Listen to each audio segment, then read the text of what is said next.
So I've been running. It says YouTube Andrew Yang on one side. On the other side, it says Running to Win Yang 2020. You may have seen it on the cover of a news article from the Des Moines Register. I've been.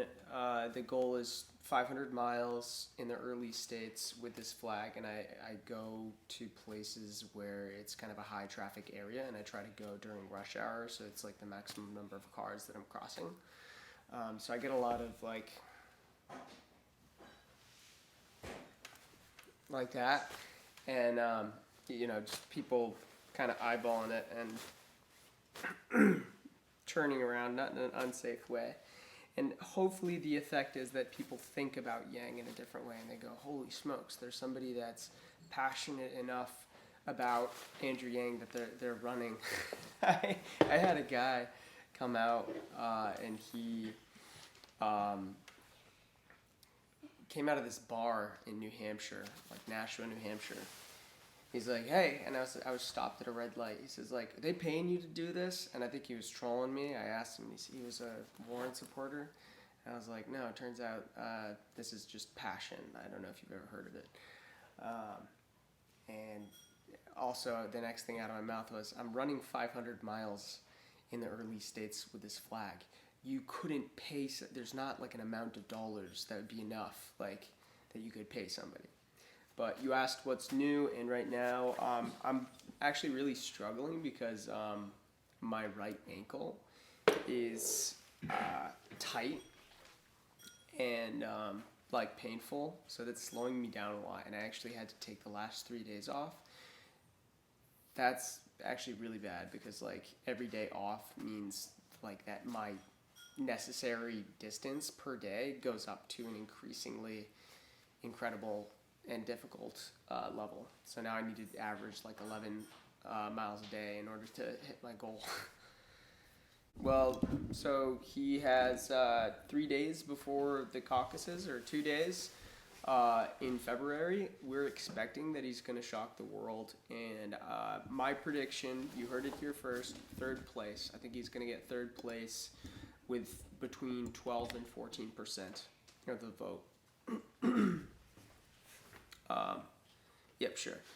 And I think, potentially even higher. And I think that will encourage a lot of people in New Hampshire to also consider Yang. I think he's going to continue creeping up.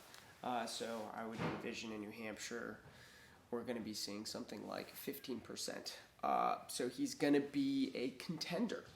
Whereas I think by the time you get to the second half of February, you get to South Carolina and Nevada, I would expect Pete Buttigieg is going to be going down a lot.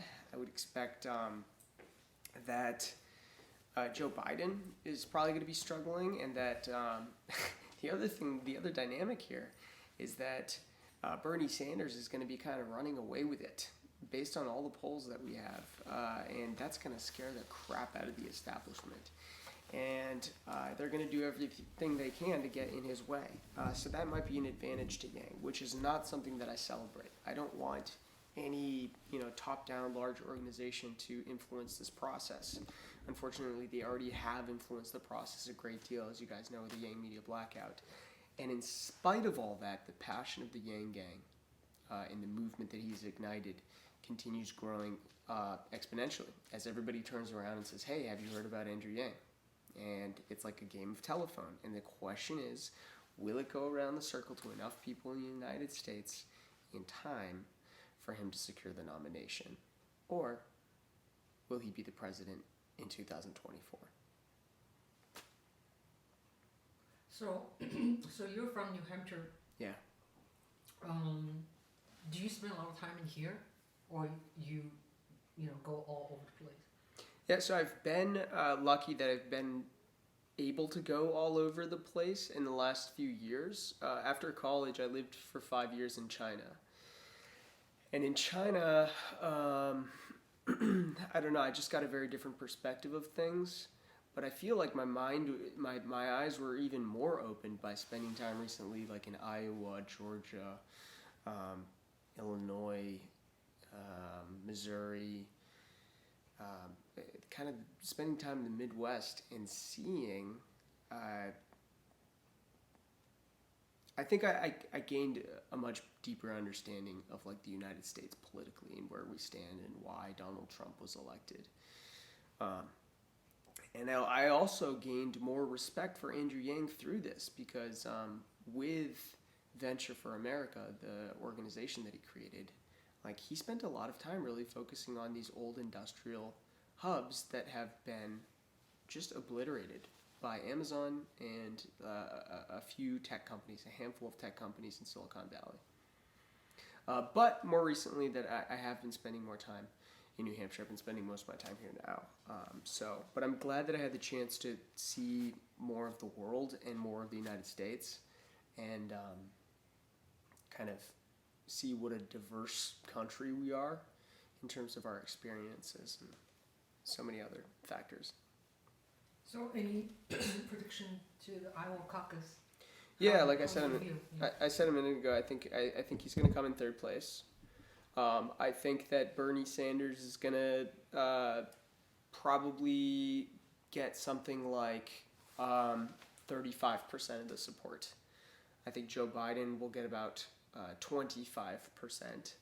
And then it's just going to be like this blob of Klobuchar, Yang, Warren, maybe a little bit of Bloomberg.